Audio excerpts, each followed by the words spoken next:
नमस्कार दोस्तों।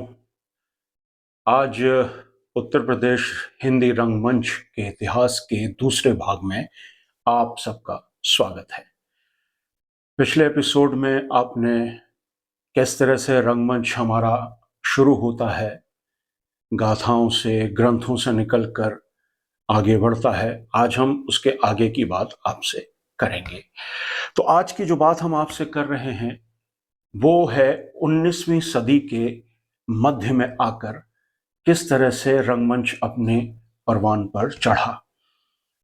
तो ये है 19वीं सदी के मध्य की बात, अवध की बात, और अवध में भी लखनऊ शहर की बात। लखनऊ जो इस समय प्रेजेंट समय में उत्तर प्रदेश की राजधानी के तौर पर जाना जाता है। तो लखनऊ जो है संगीत, नृत्य, नाटक, इन सब के प्रयोगों का एक केंद्र बन गया था उस वक्त। जैसा आप जानते हैं कि अवध के जो आखिरी नवाब थे, नवाब वाजिद अली शाह, जिनका उपनाम अख्तर पिया था। आपको ये जानकर, आपने पढ़ा भी होगा और कुछ लोगों ने नहीं भी जानते होंगे, तो आप लोगों को जानकर ये हैरानी होगी कि वो बहुत ही महान जो है वो संगीतकार थे, और वो गीतकार भी थे, कवि थे, और सबसे बड़ी बात वो कथक डांसर थे, कथक नृत्यक थे। तो अब हम उनकी बात करें तो नवाब साहब जो हैं वो रासलीला से बहुत प्रभावित थे। हमने पिछले एपिसोड में रासलीला का जिक्र किया था। तो उससे नवाब साहब बहुत ज्यादा प्रभावित हुए, तो उन्होंने रहस नामक एक एक दरबारी नृत्य नाटक की रचना की। और इसमें जो है, इस नृत्य नाटक में उन्होंने क्या कहते हैं, कथक रखा, ठुमरी, गजल और संवादों का एक एक कंप्लीट पैकेज उन्होंने तैयार किया था। और उन्होंने एक ग्रंथ लिखा था जिसको बनी के नाम से जाना जाता है। तो बनी में जो है 36 प्रकार के रहस्यों का, रहस्य रूपों का विवरण मिलता है। तो इस तरह से नवाब साहब ने रहस्य को उजागर किया, रहस्य को लेके आए। वहीं क्या था कि नवाब साहब ने परी खाना का निर्माण किया। जो लोग लखनऊ के हैं वो जानते होंगे कि यहाँ पे कैसर बाग में एक 12 दरी है। 12 दरी का निर्माण भी नवाब वाजिद अली शाह ने करवाया था, और रहस मंजिल का निर्माण भी उन्होंने ही करवाया था। ये जो जगह है ये उन दिनों में एक प्रेक्षागृह के रूप में काम में लाई जाती थी। वहां पर ये नाटक या जो भी कार्यक्रम होते थे इस तरह के, संगीत के, नृत्य के, ये उन प्रेक्षागृहों में किए जाते थे। तो इस तरह से 1843 में, यानी 1843 के आते आते तक उन्होंने एक रचना रची। उसका नाम था आपका राधा कन्हैया का किस्सा। ये उन्होंने लिखा भी और इसका मंचन भी किया। तो ये जो है राधा कन्हैया का किस्सा, ये हिंदुस्तानी रंगमंच का पहला आधुनिक नाटक माना जाता है। तो इस तरह से नवाब वाजिद अली शाह का हिंदी रंगमंच में बहुत बड़ा योगदान रहा शुरुआती दौर में। लखनऊ में एक और कवि का जन्म हुआ जो उभर के आए। उनका नाम था आगा हसन अमानत लखनवी। इन्होंने उर्दू भाषा में एक नाटक लिखा जिसका नाम था इंदर सभा। ये उर्दू भाषा का पहला पूर्ण मंचीय गीति नाट्य यानी ओपेरा था। इसे कैसरबाग के बारादरी में खेला गया, उसका मंचन हुआ। इसमें राजा इंद्र के आकाशीय दरबार, परियों, सब्जपरी, पुखराज, लालपरी और शहजादे गुलफाम के प्रेम कथा थी।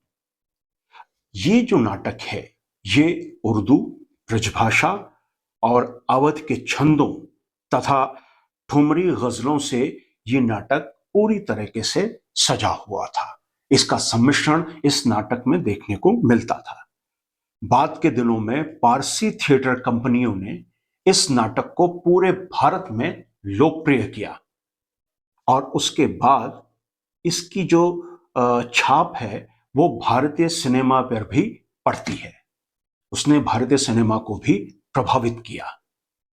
फिर उसके बाद समय आता है आपका आधुनिकता का, साहित्यिक जनजागरण का, राष्ट्रवादी रंगमंच का, औपनिवेशिकता का।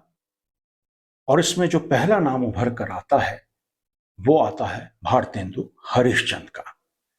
19वीं सदी के उत्तरार्ध में भारतेंदु हरिश्चंद्र ने आधुनिक हिंदी रंगमंच में उसको एक नया मोड़ दिया। इसीलिए भारतेंदु हरिश्चंद्र को आधुनिक हिंदी साहित्य और रंगमंच का जनक माना जाता है। ये जो शुरुआत हुई थी वो बनारस से हुई थी, क्योंकि भारतेंदु हरिश्चंद्र वाराणसी के थे। वहां से उन्होंने इसकी शुरुआत की। भारतेंदु जी ने बनारस में नेशनल थिएटर की स्थापना की और उन्होंने जो पाश्चात्य रंगमंच है उसकी तकनीक है उसको भारतीय नाट्य शास्त्र के साथ मिलाकर समन्वय करके एक नया मोड़, नई दिशा, एक नया आयाम दिया उस रंगमंच को। फिर उन्होंने, भारतेंदु हरिश्चंद्र जी ने नाटक का लेखन भी किया, निर्देशन भी किया और अभिनय भी किया। इन तीनों विधाओं में उनका एक बहुत महत्वपूर्ण योगदान रहा है। उनके कुछ प्रमुख नाटक हैं भारत दुर्दशा, जो 1875 में उन्होंने लिखा था, जिसमें उन्होंने औपनिवेशिक शोषण से भारत की दुर्दशा का चित्रण किया था। उसके बाद उनका नाटक सत्य हरिश्चंद्र, जो 1876 में आया, जिसमें पौराणिक कथा के माध्यम से सत्य और कर्तव्य पर उन्होंने बल दिया। उसके बाद उनका एक बहुत ही महत्वपूर्ण नाटक जो आज भी उतना ही रेलेवेंट है, उसका नाम है अंधेर नगरी, जो 1881 में आया। उसमें भ्रष्टता और विवेकहीन शासन व्यवस्था, उस पर बहुत बड़ा तीखा व्यंग था। किस तरह से भ्रष्टाचार समाज में, सरकार में व्याप्त था, उसको उन्होंने उजागर किया। विवेकहीन जो शासन हुआ करता था उसको उजागर किया उन्होंने उस नाटक के माध्यम से, अंधेर नगरी। आपको मौका मिले उसको जरूर पढ़िएगा, आपको अच्छा लगेगा। फिर उन्होंने नील देवी लिखा, वो भी 1881 के आसपास ही आया था, जो देशभक्ति और नारी चेतना पर आधारित ऐतिहासिक नाटक था। तो इस तरह से भारतेंदु हरिश्चंद्र जी के ये कुछ नाटक जो मैंने आपके सामने रखे।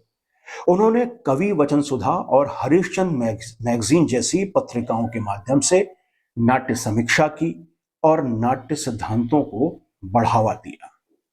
तो ये भारतेंदु हरिश्चंद्र का योगदान है जो उन्होंने उत्तर प्रदेश हिंदी रंगमंच को दिया।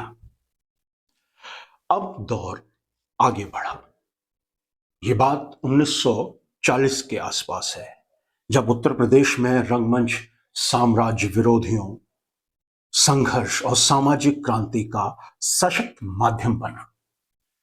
फिर 1943 में भारतीय जननाट्य संघ इप्टा का गठन हुआ और पूरे उत्तर प्रदेश में उसके कुछ प्रमुख शहरों में जैसे आगरा, लखनऊ, इलाहाबाद, वाराणसी में इसकी सक्रिय शाखाएं खुली।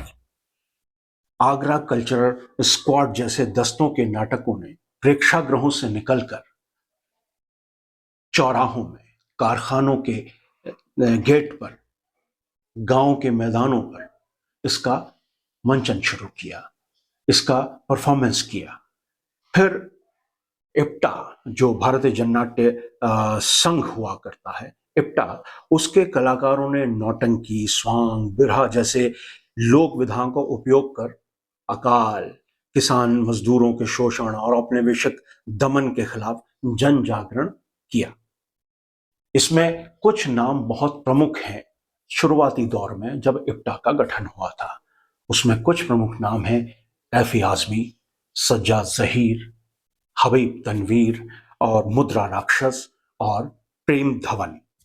इन जैसे व्यक्तित्वों ने इप्टा को आगे बढ़ाया और इन लोगों ने आंदोलन के तहत नाटक करे, लिखे और लोगों तक पहुंचे।